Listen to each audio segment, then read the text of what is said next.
1부 때 이야기를 했더니 별로 반응이 없었는데 반응해 주시기 바랍니다.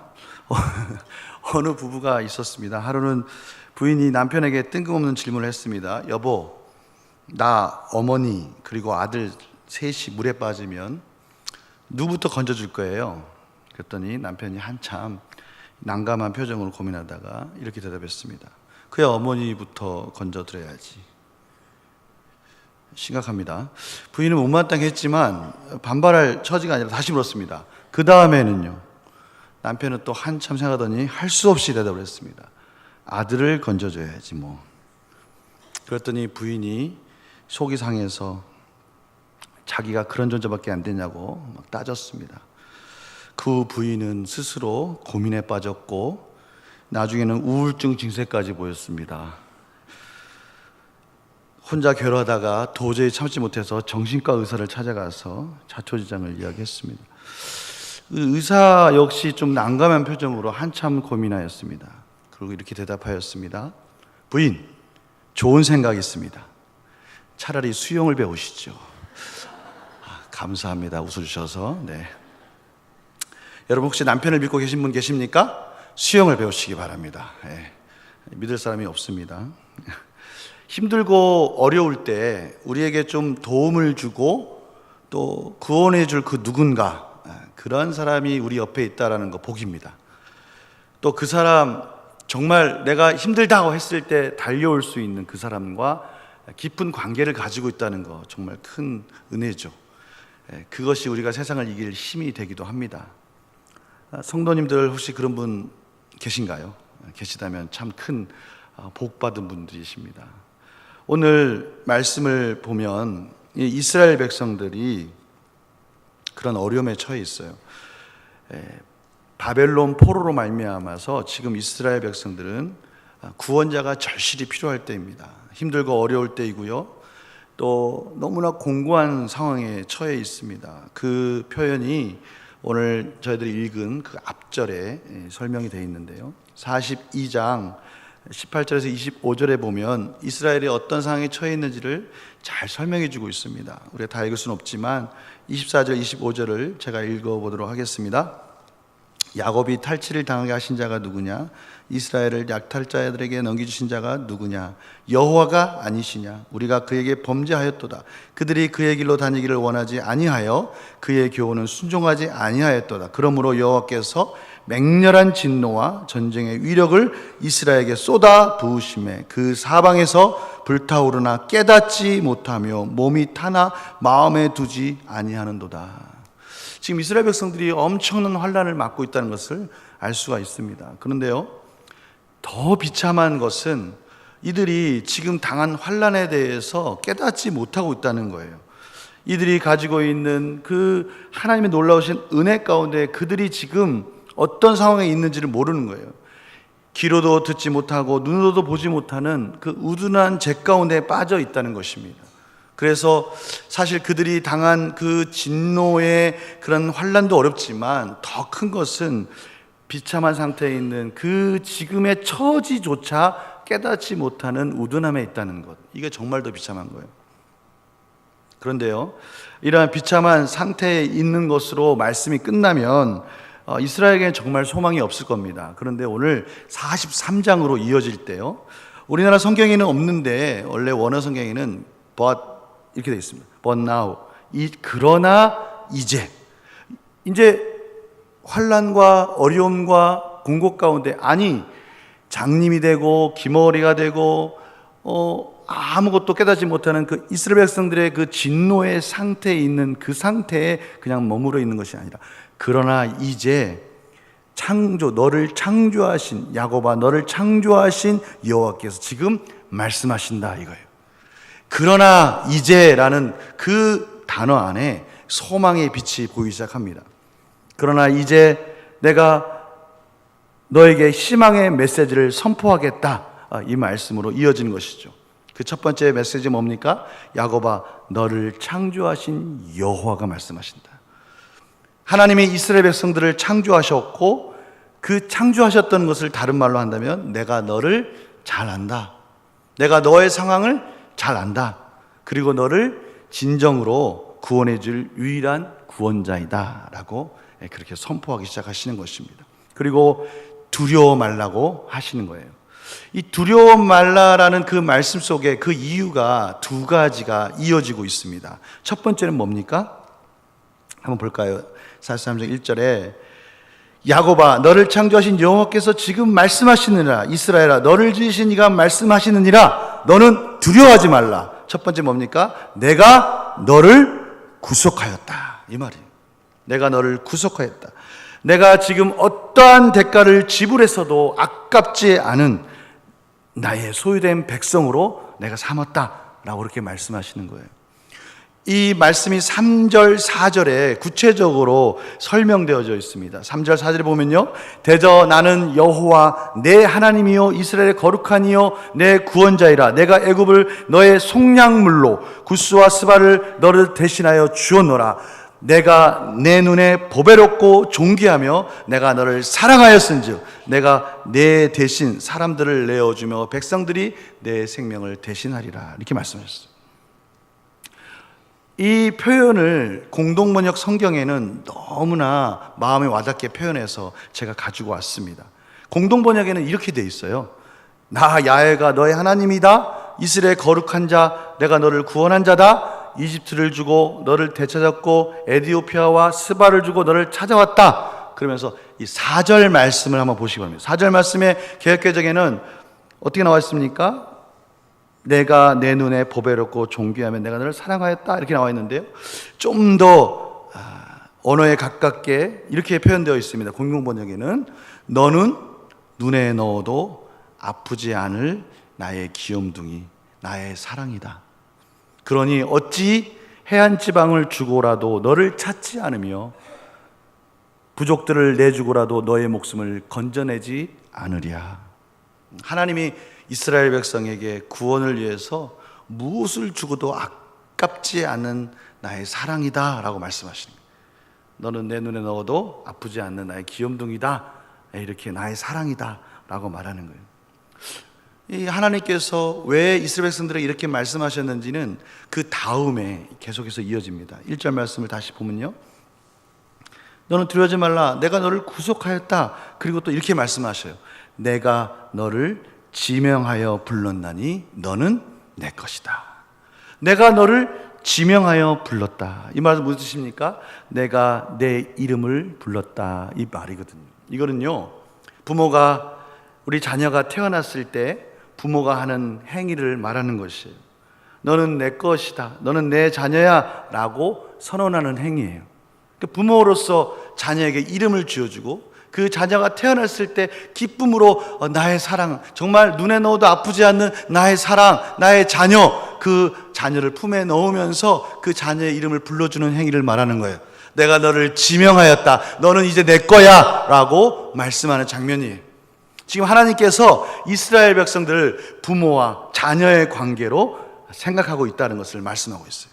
아버지로서 부모로서의 역할을 통해 이제 하나님의 소유가 되었다라고 그렇게 말씀하시. 그러니 두려워 말라라고 말씀하시는 것이죠.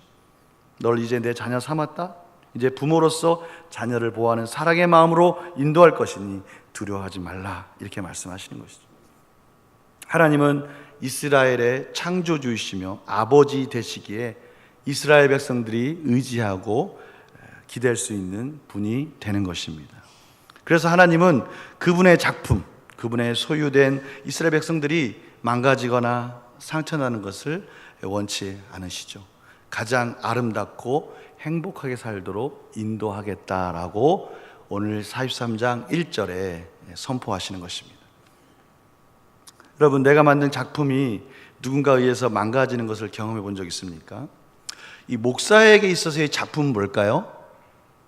목사가 어떤 작품을 만든다면 그 작품은 뭐가 될까요? 설교예요, 설교. 제가 어느 목사님이 열심히 설교를 준비하고 밤새 고생해서 말씀을 준비해서 설교를 하고 딱 내려오니까 사랑하는 아내가 웃으면서 메시지 하나를 딱 날리면 이렇게 날립니다. 오늘 말씀은 별로 고민하지도 않고 준비도 덜 한 것 같네요. 이렇게 얘기를 하면요, 그 목사님은 절망이며 절망. 그래도 밤새서 뭔가 작품을 만든다고 하나님의 은혜로 만들었는데 그런 말 들으면 속상하죠. 저희 집은 아닙니다. 네, 오해하지 마십시오. 제 와이프는 그렇게 얘기 안 합니다. 네, 항상 위로를 합니다. 믿거나 말거나. 근데 정말 우리가 그럴 때 속상한 거예요. 내 자녀, 가장 속상한 것은 내 자녀가 누구에게 미움을 받거나 상처되는 말을 들었을 때예요. 그때 우리의 기분은 좀 우울하죠. 심지어 내 자녀가 잘못된 것을 알면서도 다른 사람이 그 흠을 지적하면 속상한 거예요. 어쩔 수 없는 부모의 마음입니다. 하물며 이제 우리 하나님께서 우리를 창조하시고 우리의 아버지가 되시고 하나님이 이제 우리를 향한 사랑을 지금 말로 표현하고 계십니다. 4절 말씀이 바로 그거예요. 너는 눈에 넣어도 아프지 않을 나의 귀염둥이, 나의 사랑이다. 이렇게 표현하고 있습니다. 하나님께서 저희들을, 여기 있는 우리 하나님의 백성들을 세상의 가치로는 비교할 수 없는 예수 그리스도의 십자가의 핏값으로 구속하셨다는 것을 믿으시기 바랍니다. 하나님께서 우리를 구원하셨어요. 그렇게 구원하셨어요. 로마서 5장 8절은 그래서 이 상황을 잘 표현하고 있어요. 이렇게 표현하고 있습니다. 우리가 아직 죄인 되었을 때, 그 말은 무엇입니까? 이스라엘 백성들이 장님이고 기머거리고 지금 자신이 어떤 상황에 있는지도 알지 못하는 그때에 하나님께서 선포하시는 거예요.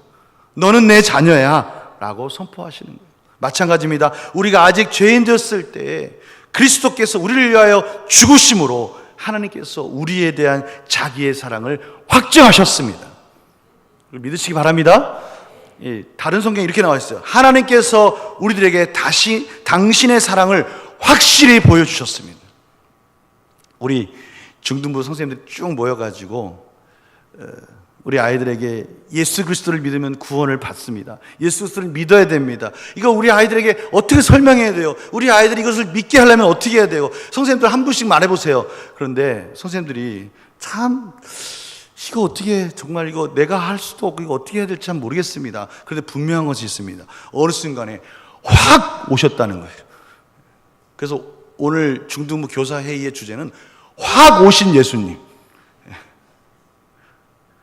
우리가 뭘 해서 온 것이 아니에요. 우리가 해서 온 하나님의 은혜가 아니라 정말 영적으로 우리도 장님이고요, 우리도 기머거렸는데 우리가 죄 가운데 정말 이 상황이 얼마나 비참한 생활인지, 이렇게 사는 게 정말 얼마나 어둡고 암담한 상황인지를 깨닫지 못하는 그때 예수 그리스도께서 우리를 위하여 죽으심으로 우리에 대한 하나님의 사랑을 확증하셨습니다.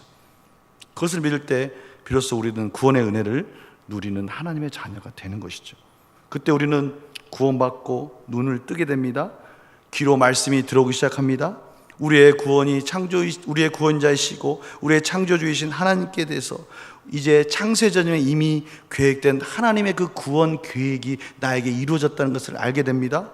더 감격적인 것은 뭡니까? 그 성실하신 사랑의 결과, 구약과 신약의 그 모든 말씀이 나를 향하고 있다는 것을 깨닫게 돼요. 너무나 놀랍지 않습니까? 예수 그리스도가 내 안에 오시는 그 순간에 이 구약의 예언과 신약의 모든 말씀들이 다 나를 향하고 있었다는 것을 깨닫게 되는 거예요. 에베소서 1장 3절에서 6절 말씀이 이 부분을 설명하고 있습니다. 제가 3절, 여러분 4절 한번 읽어보겠습니다.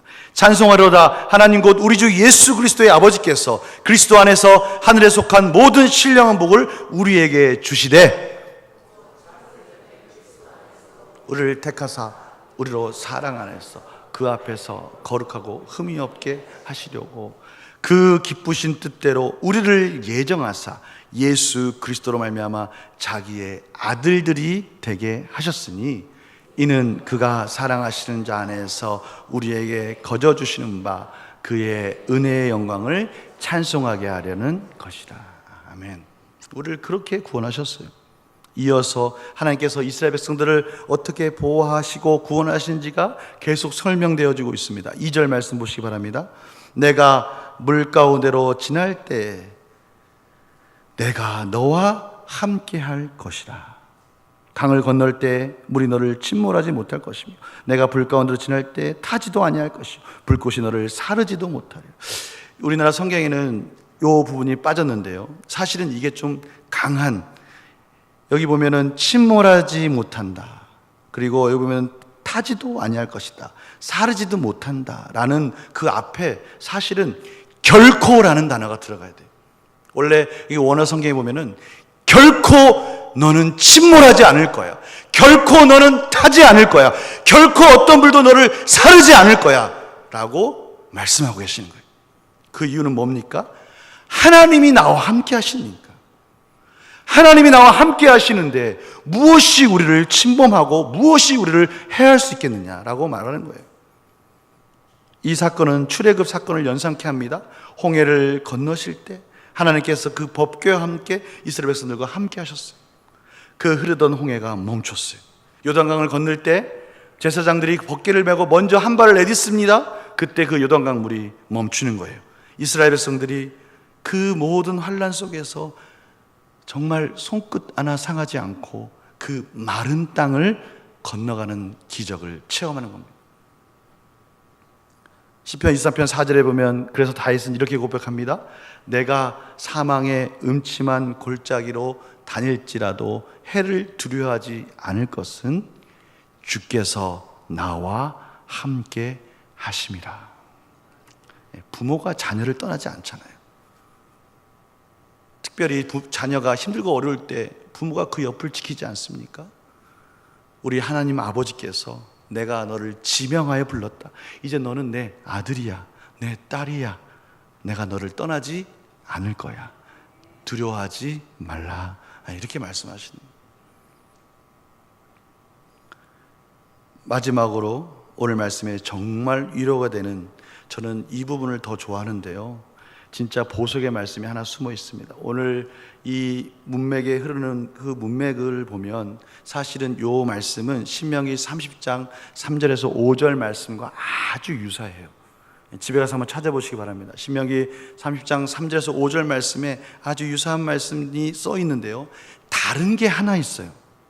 그것은 뭐냐면 신명기 30장 3절에서 5절에 보면 내가 내 백성을 부를 것이다, 포로된 내 백성을 불러서, 그 흩어져 있는 내 백성을 다 불러서 내가 약속한 그 땅으로 다시 돌아오게 할 것이고 내가 그들에게 긍휼을 베풀어주고 그들을 번성하게 할 거다라고 말씀하신 장면은 다 똑같은데, 요 신명기 30장 3절에서 5절 말씀 그 바로 앞에 30장 2절 말씀에 이런 말씀이 있어요. 너와 내 자손이 내 하나님 여호와께로 돌아와 내가 오늘 내게 명령한 것을 온전히 따라 마음을 다하고 뜻을 다하여 여호와의 말씀을 청종하면, 이렇게 되어 있어요.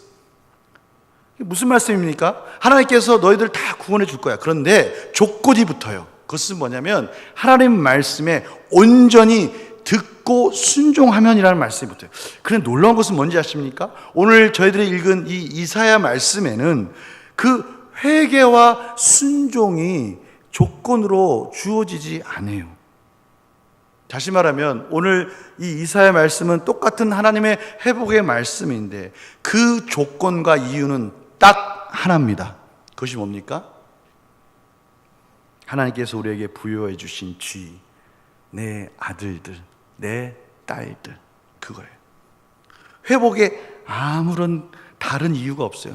그냥 너는 내 아들이야, 넌 내 딸이야, 그래서 너는 내 눈에 넣어도 아프지 않아, 내 사랑이야, 두려워하지 말라, 이거예요. 저 이 말씀이 위로가 되는 거예요. 여러분, 우리가 선한 일을 한다면 얼마나 선한 일을 합니까? 우리 하나님 앞에 예배드려 나올 때마다 늘 실패하는 모습으로 나오잖아요. 하나님, 다시는 내가 이 짓은 안 할게요 하는데 다시 그 짓을 하잖아요. 내가 하나님 앞에 좀 뭔가 의를 가지고 나오고 싶은데 그렇게 하지 못하잖아요. 저도 마찬가지. 저도 늘 마음속에 이렇게 살아야지, 이렇게 살아야지. 그런데요, 여전히 내 안에 누가 나를 해하려고 하면 미움이 싹 트잖아요. 사실 하나님 앞에 나오기가 부끄러워요. 그런데요, 오늘 하나님 이렇게 말씀하시는 거예요. 그냥 너는 아들이니까 나오라는 거예요. 넌 딸이니까 나오라는 거예요. 나와서 내가 너를 덮어주고 회복시켜주겠다고 말씀하시는 거예요. 이 말씀에 사랑하는 성도님들이 다시 한번 그 풍성한 은혜 가운데 들어가시기를 간절히 소망합니다. 우리 교회 학교 이번 여름 캠프는요, 탕자의 비유예요. 이 탕자의 비유 속에 나온 그 아버지의 사랑이 포커스예요. 정말 허랑방탕하게 집을 떠난 둘째 아들, 그 둘째 아들이 돌아올 수 있는 조건은 뭐였습니까? 그 아들이 회개했어요? 네, 회개도 했어요. 그러나 그가 회개할 수 있었던 이유는 뭡니까? 아버지 사랑이에요. 아버지 사랑. 나는 아버지 아들이야. 아버지의 사랑. 그 아버지의 사랑 안에서 그가 돌아올 수 있었어요. 우리가 그 은혜를 바라보면서 이번 한 주 그 풍성한 나를 지명하여 부르신 그 아버지의 사랑 앞에 다시 한번 기도하면서 승리하시는 삶이 되시기를 간절히 소망합니다. 우리 찬양하고 기도하겠습니다. 이 찬양을 이 오늘 말씀과 같이 아까 나의 안에 거하라도 참 좋지만요, 저는 이 찬양을 더 좋아해요. 이 찬양은 우리가 정말 주님 앞에 나올 수 없는 그 상황에서도 내가 주님 앞에 나올 수밖에 없는 것은 주님이 나를 찾아오셨기 때문입니다. 이런 고백입니다. 우리 찬양하겠습니다. 그럼에도 불구하고